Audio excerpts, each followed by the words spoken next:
yang memberi nama daun ini dengan nama daun salam. Yang jelas, daun yang satu ini teramat penting untuk ditinggalkan dalam berbagai masakan. Tidak akan lengkap masakan istimewa kita tanpa daun salam.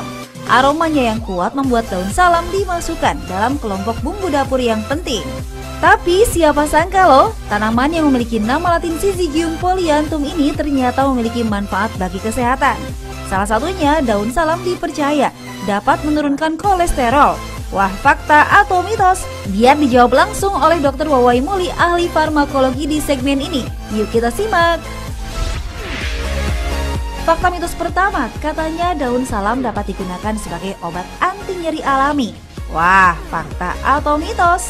Ini fakta.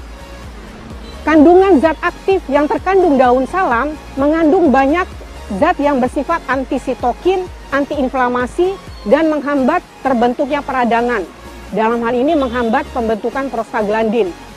Jadi, daun salam bisa digunakan sebagai analgetik untuk keadaan nyeri yang sifatnya ringan saja. Mau langsing? Jangan pusing. Memiliki tubuh ideal memang sudah menjadi keinginan setiap orang karena berat badan yang berlebih dapat mendatangkan beragam penyakit. Nah, tapi jangan hanya wacana. Merubah pola hidup dengan mengkonsumsi makanan sehat dan rutin berolahraga menjadi salah satu cara untuk menurunkan berat badan. Tapi Anda juga bisa loh mengkonsumsi ramuan tradisional seperti rebusan daun salam karena katanya ampuh menurunkan berat badan. Wah, fakta atau mitos? Wah, kalau yang ini mitos. Kita harus bisa membedakan antara menurunkan kadar lemak di dalam darah dengan menghancurkan lemak yang ada di dalam tubuh kita. Bagaimana kita menghancurkan lemak atau mengurangi timbunan lemak di dalam tubuh kita? Tentunya kita harus melakukan exercise atau aktivitas fisik yang seimbang.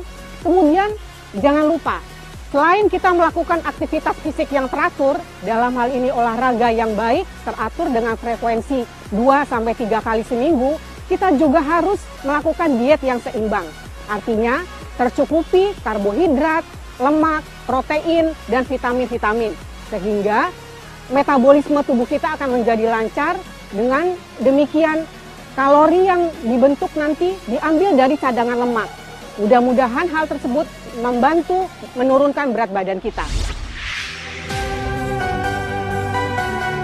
Hipertensi merupakan kondisi di mana tekanan darah berada pada angka 140/90 mm merkuri per hidrakrirum. Nah, bagi Anda yang memiliki riwayat dengan darah tinggi, ada baiknya mulai menjaga makanan dan minuman yang Anda konsumsi, seperti daging merah dan juga kopi. Selain itu, ada baiknya Anda juga mengurangi asupan garam setiap harinya.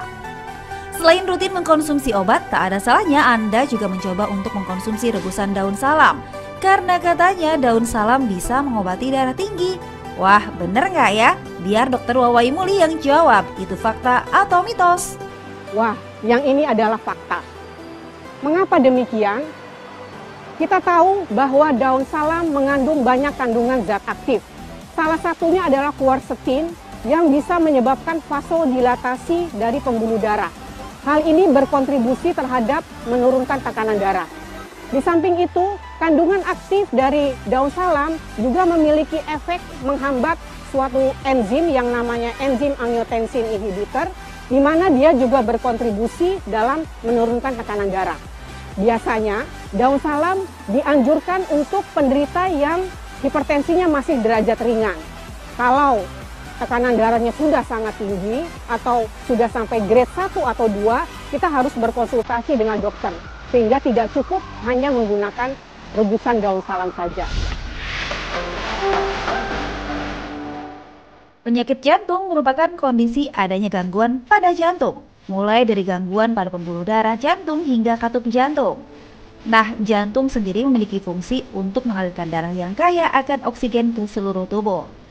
Penyakit ini memang menakutkan bagi setiap orang. Olahraga rutin dan mengkonsumsi makanan sehat menjadi salah satu cara agar terhindar dari penyakit ini. Tapi, fakta atau mitos kalau daun salam ampuh menurunkan risiko penyakit jantung? Ini fakta.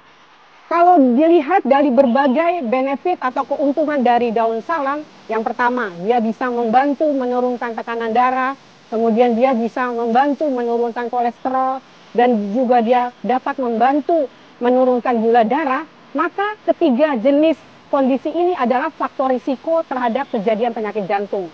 Jadi, bila Bapak Ibu sekalian memiliki gangguan dalam hal tekanan darah tinggi, kemudian gula darah yang tinggi, bisa mencoba penggunaan daun salam untuk jangka waktu tertentu.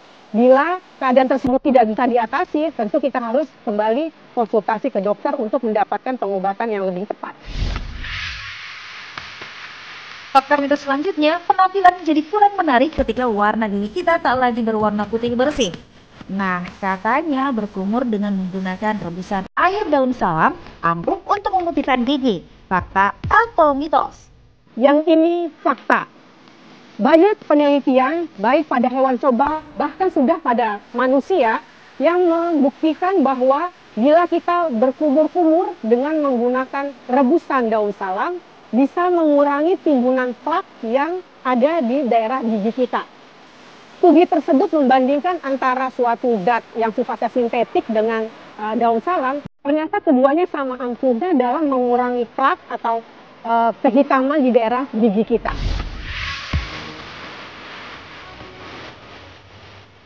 Memiliki riwayat keluarga dengan diabetes tentu mengharuskan Anda untuk menjaga asupan makanan yang dikonsumsi. Pola hidup yang tak sehat tentu akan membuat kadar gula dalam darah Anda meningkat. Nah, jika tak diobati dengan serius, diabetes juga dapat menyebabkan kematian. Tapi, benar nggak ya kalau daun salam bisa mencegah diabetes?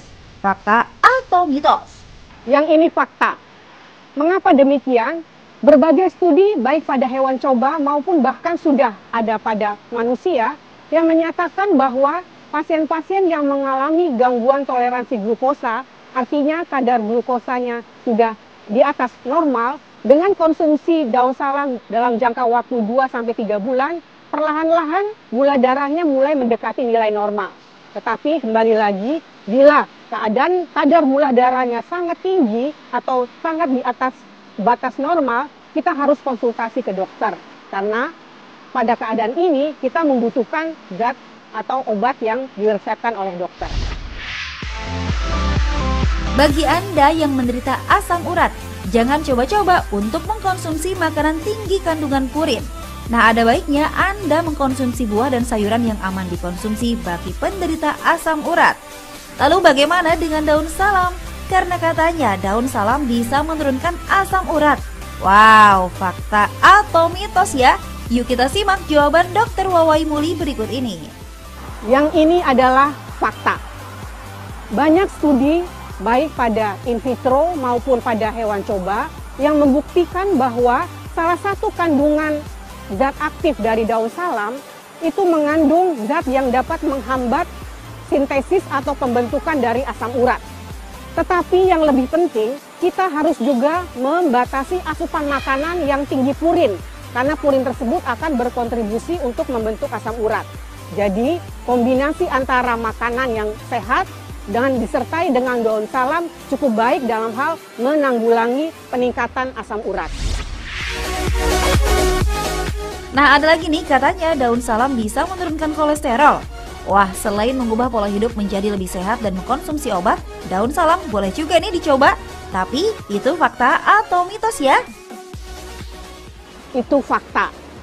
Banyak bukti baik bagi hewan coba maupun penelitian-penelitian di laboratorium yang menunjukkan bahwa kandungan aktif dari daun salam mempunyai sifat menghambat enzim yang membentuk kolesterol. Sehingga pada keadaan awal atau pada keadaan di mana kolesterol sudah mulai meningkat, bisa diobati sementara dengan daun salam. Tetapi bila kolesterol terlanjur tinggi, kita harus berkonsultasi dengan dokter karena dengan daun salam saja tidak cukup untuk menurunkan kadar kolesterol yang sangat tinggi. Ginjal merupakan salah satu organ yang memiliki peran penting dalam tubuh, menyaring racun dalam darah dan menghasilkan senyawa aktif dari vitamin D untuk menjaga kesehatan tulang adalah salah satu fungsi ginjal. Nah, agar ginjal tetap sehat, jangan lupa untuk mengkonsumsi air putih 8 gelas per hari atau 2 liter. Nah, selain itu, Anda juga bisa menggunakan daun salam karena katanya rebusan daun salam bisa mencegah penyakit ginjal. Fakta atau mitos ya? Yuk tanya Dokter Wawai Muli lagi. Itu fakta. Mengapa demikian? Kita tahu bahwa daun salam memiliki efek diuretik, artinya dia dapat memperlancar air kencing. Sehingga dengan memperlancar air kencing bisa menghindari dari terbentuknya batu. Di samping itu, daun salam menyebabkan aliran darah di ginjal menjadi diperbaiki, sehingga mengurangi kemungkinan terjadinya inflamasi. Di samping itu, pembuluh darah menjadi tidak kaku, menjadi lemas, sehingga aliran darah pun menjadi lancar. Itulah yang menyebabkan mengapa daun salam dapat melindungi dari gangguan ginjal yang sifatnya kronis. Pemirsa, Dokter Wawai Muli sudah panjang lebar menjelaskan tentang daun salam. Tentu sudah jelas kan ya? Lalu berapa banyak sih dan bagaimana cara mengkonsumsi daun salam supaya kita bisa mendapatkan manfaatnya untuk kesehatan? Cus, kita simak tipsnya berikut ini. Daun salam banyak digunakan umumnya untuk penyedap rasa, untuk dimasukkan ke dalam masakan. Tetapi kalau kita ingin menggunakan sebagai obat, kita bisa menggunakannya dalam bentuk diminum atau sebagai obat kumur. Berikut adalah tips yang bisa saya sampaikan untuk bagaimana secara aman kita mengkonsumsi daun salam. Kalau untuk tujuan pengobatan, Bapak Ibu bisa mengambil lebih kurang 5-6 helai daun salam yang tentunya sudah dicuci bersih, kemudian dimasukkan ke dalam lebih kurang 1 liter air dan direbus hingga mendidih. Setelah itu, sampai mendidih, disisakan lebih kurang air yang tersisa sekitar 1 gelas. Nah, 1 gelas daun rebusan air salam tersebut bisa diminum maksimum 1 atau 2 kali sehari. Itu untuk tujuan diminum. Tetapi bila untuk misalnya memutihkan gigi atau mencegah kekeruhan atau plak pada gigi, Bapak Ibu bisa melakukan kumur-kumur terhadap air daun salam tersebut. Yang perlu diperhatikan adalah rebusan daun salam tidak boleh dikonsumsi pada anak-anak di bawah usia 18 tahun dan pada ibu hamil atau yang sedang menyusui.